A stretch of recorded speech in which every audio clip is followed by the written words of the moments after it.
Dhabihu kamilifu ilitolewa mara moja tu, hatuhitaji dhabihu nyingine.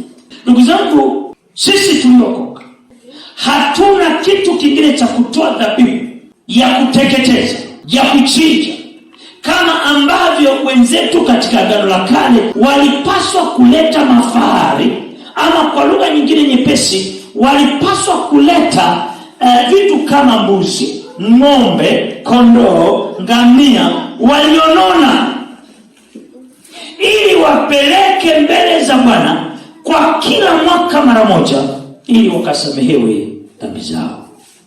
Na ikiwa ungepeleka mnyama na yule mnyama akawa hajakubaliwa na Mungu, basi maana yake dhambi yako haijasamehewa. Na kama dhambi yako haijasamehewa, ni lazima utafute mnyama mwingine aliyenona, umrudishe, umpeleke madhabahuni mwa Bwana, na kisha ateketezwe ili usamehewe dhambi zako.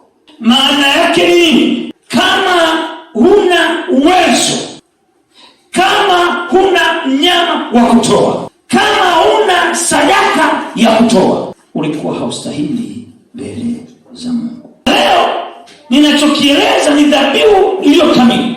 Hakuna mtu wa kutuambia kwamba dhabihu hii uliyoitoa haijakidhi viwango. Hapana.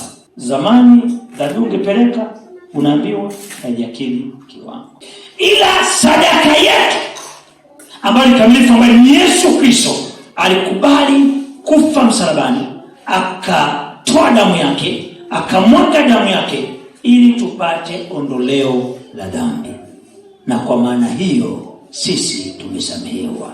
Na kwa maana hiyo kuokoka hatuhitaji kutoa chochote ili